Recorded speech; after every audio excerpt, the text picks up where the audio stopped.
Welcome to Bad Influence, the only place you'll be able to see moving screenshots of the very latest games. Check this out, Streets of Rage 2. And the main review this week is Joe+Mac Caveman Ninja on the SNES. Our panel gives their opinion. And I'll be reporting from the world's leading virtual reality research lab. And it's pretty dangerous work, I can tell you. Z Wright, our American reporter. And we'll be seeing more of Z, including the rest of his face, later on in the programme. If you're into computer games, then the Bad Influence studio is the place to be. Why? Well, we've got such a range of equipment. Everything from this, remember this, the 10-year-old BBC Micro, to the very latest in handhelds that Kate's got here. This is called a Quick Shot Supervision. What are you playing on it? I'm playing Chris Ball. Whatever you've got, it'll be here somewhere. This one's a Neo Geo, one of the most advanced consoles in the world. But as well as games, we'll be looking at the other amazing things computers can do. Brad and Dina, our two Humanosaur characters in the video calls, were created on a paint package like this one. If you use a computer to do your painting, you can do all the things that pens and papers can do, and more. For example, I can do freehand drawing here, but then I can choose a square brush and a bigger brush, any size or shape, and there's different colour at the flick of a switch. And that O's not very good there, so I can choose any shape I want, be it a square or a circle, and get the perfect circle there. And then I can fill it in really, really quickly. And instead of using rulers for lines, you can say where you want your line to begin, where you want it to end, let go, and hey presto. And you can use this airbrush facility as well. Oh, got a mistake there. Get rid of it in a flash. You can do airbrushing, which basically is spray painting, which you definitely wouldn't be able to do at home otherwise. And the final one. Okay. And one of my favourites is this. It's called colour cycling. And then you can save it to a or print it out and keep forever. Actually, this one's not very good, is it? I think I'll give it to Andy as a present. I don't think Rolf Harris has got too much to worry about, has he? We'll be looking at other paint packages in more detail later in the series, including this, which is Super Mario Paint, which will be available for your SNES after Christmas. In the meantime, though, we do want to hear from you. If you've got computer-generated pictures, animations, graphics, anything we show on telly, we'll get this. Go on. The Bad Influence T-shirt. We'd also like to hear from you, well, if you've got any views on anything to do with computer games, consoles, video games, and we'll give you the address to write to at the end of the programme. In fact, the address and loads of other bits of information will be in what we're going to call the data blast. To access it, all you need is this, your humble video recorder. Video the last minute or so of the programme, including the credits, which is the boring bit where everybody who made the show's names goes across the screen. Then when you've done that, rewind it and play it back. But don't play it back at full speed, using your pause and your frame advance if you've got one on your video. Spool through it slowly, and up to 50 pages of information will be at your disposal, including, look at this, some excellent cheats. I didn't know these Batman level codes. Ah, hello you slimy furtlers. Namrud here. If it exists, I've cracked it. And quite frankly, you haven't.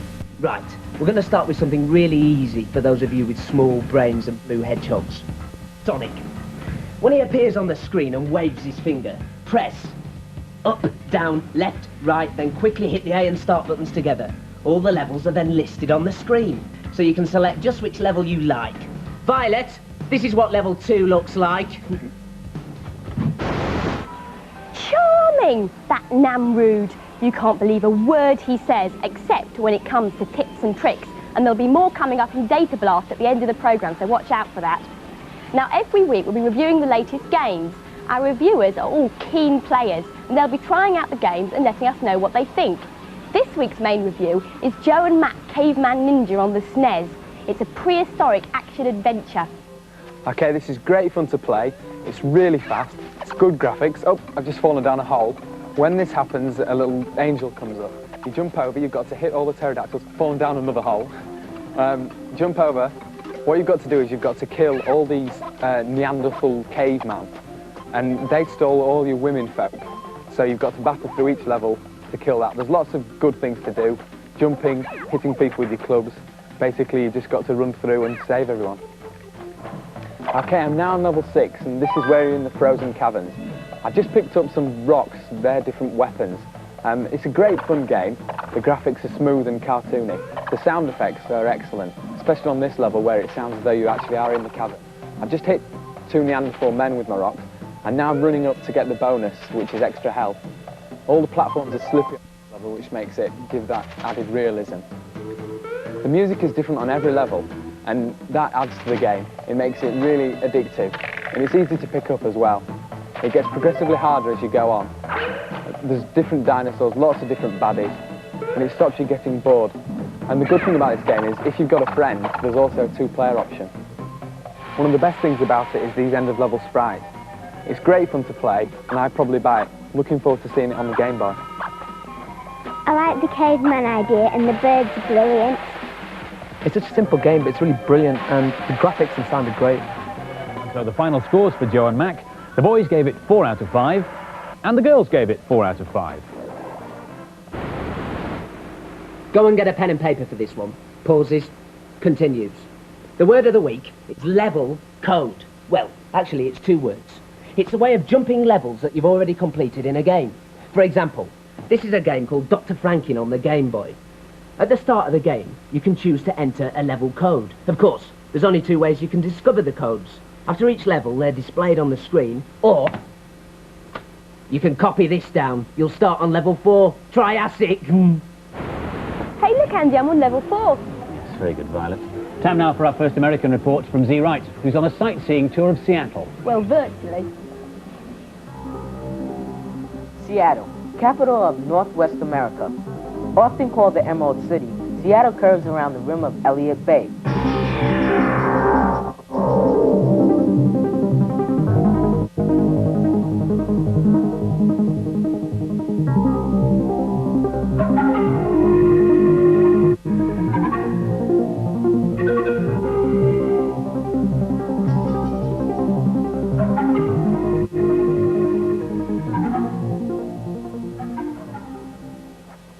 That has to be my best sightseeing trip ever, and I didn't have to walk a step. That fly-through view of Seattle only exists inside a computer, but it felt pretty real to me. It's called virtual reality, and it's one of the newest ways for computers to present complicated information. Until recently, you can only communicate with your computer in a much more boring way, feeding it commands through a keyboard or a mouse. For many jobs, this is still the best way to use them. But some people need to cope with more information than can be contained on a flat screen.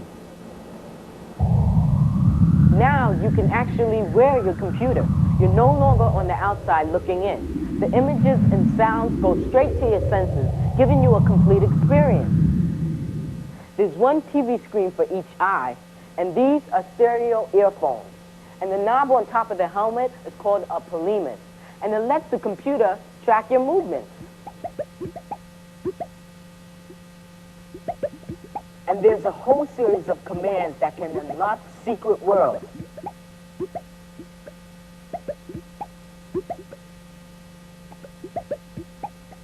This is the data glove.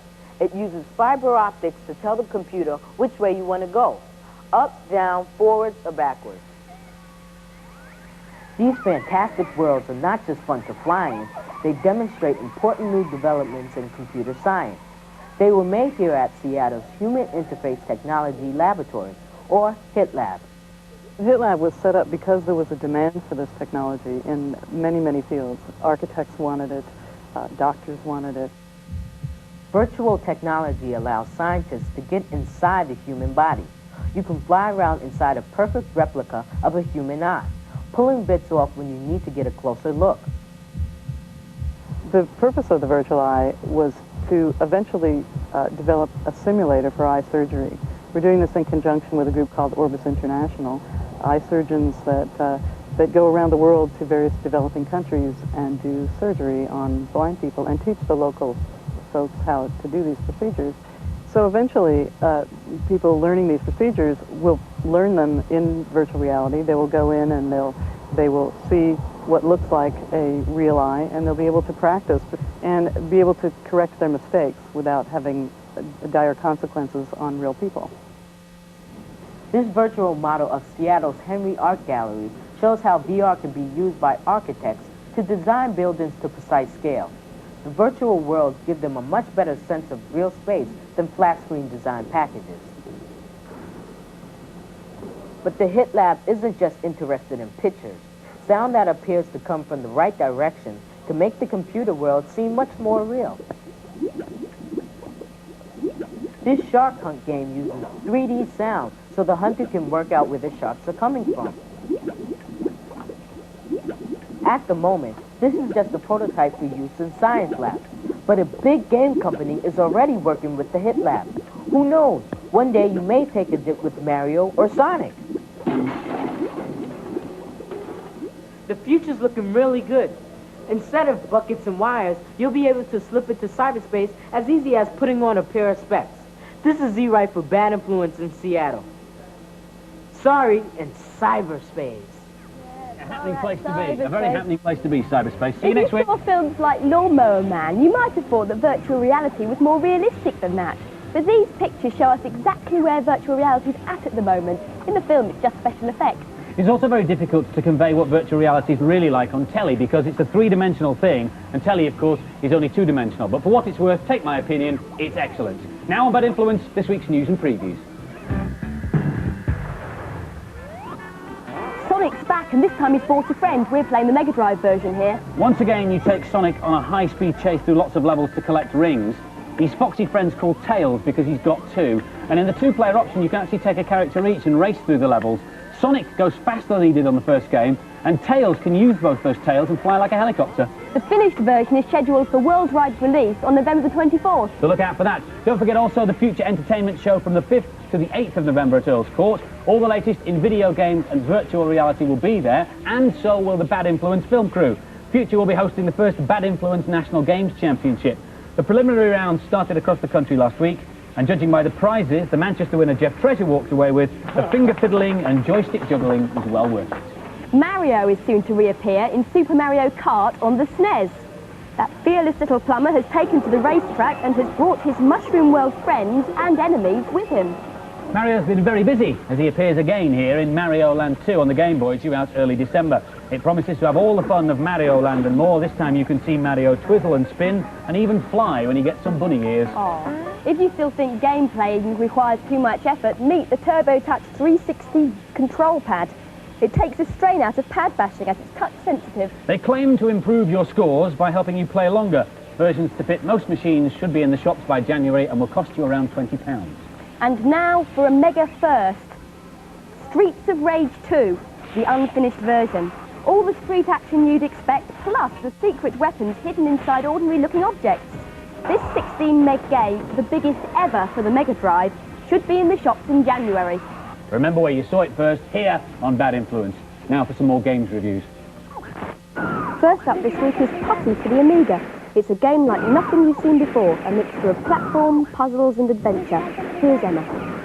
The object of the game is to collect bots, which are just robots, and to take them back to the spaceship so that they can go back to their home planet.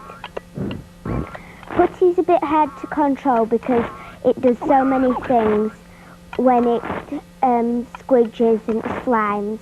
I like Putty's graphics because the colours make Putty stand out, and the backgrounds are good with the trees. I like the sound effects, the way it screams and the gun shoots. Over there's a punk rocker with some sunglasses and a gun who's trying to kill me. I'd definitely buy Putty, and I've already recommended it to one of my friends. It's too sluggish. Great graphics and sound, but underneath it's not a good game. The graphics are really good, especially for Cat, and it's not too fast and it's pretty playable. And the scores for Putty, the boys gave it 2 out of 5, and the girls gave it 4 out of 5.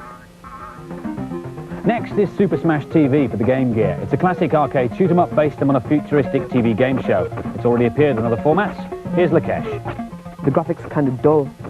The idea behind it is quite simple, just destroy everything on the screen and collect the power-ups. This is the Mutoid Man, and he's the end-of-level guardian for level 1. To get through the level, it's fairly simple, but once you reach this guy, you need a lot of credits to get past him.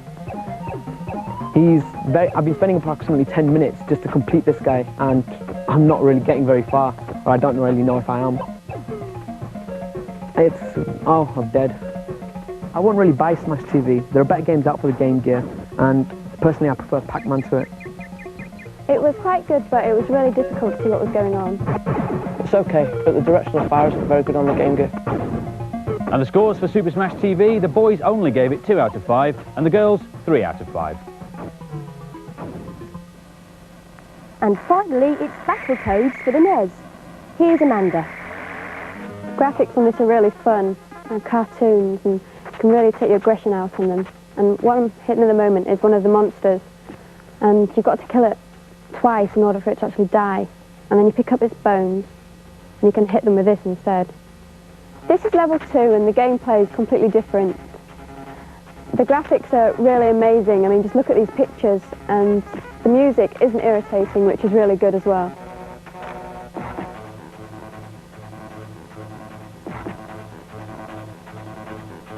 This game's just amazing, and I definitely buy it. The graphics are really good, but I'm not that keen on it. It's just gratuitous violence. I like the graphics. This is a good game.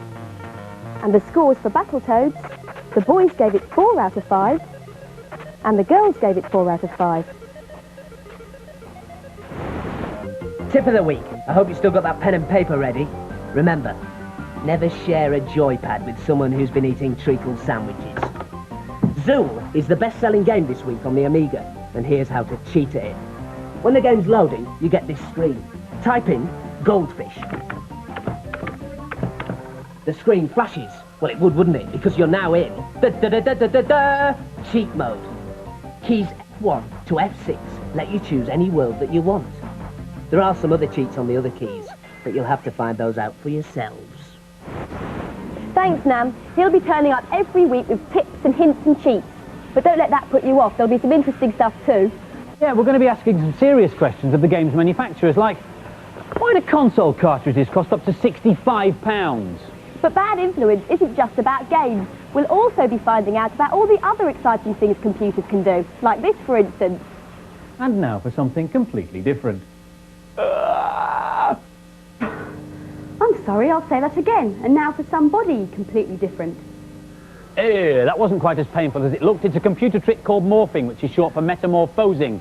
You've probably seen it in commercials or films. This is Igor. Igor's brilliant. He's a very clever little robot. He learns just like we do by trying things out, making mistakes and learning from them. Later in the series, we'll show you how he learnt to hop like that, all by himself. And don't forget the Bad Influence magazine, available from mid-November. It's packed full of tips and reviews and info on the programme. And that's about it for this week, except the competition. And the question is as follows. What are the names of our 2 Humanosaur characters? That's those 2 on the screen behind me. Here's a clue. The answer's not Violet and Andy, but if you think you know what it is, put it on a postcard or a stuck-down envelope and send it to us here at Bad Influence to reach us by next Monday, please. First out of the sack, we'll get a Nintendo Action Pack with Super Scope, but better than that, you'll get a Bad Influence t-shirt as well. Don't forget to video the data blast for the address. That starts in a couple of seconds. And we'll leave you with a clip of Sonic 2. It's a very special secret level that only 2 people and a blue hedgehog know the code for. See you Saturday 9:25 for What's Up Doc. Take care. Bye-bye.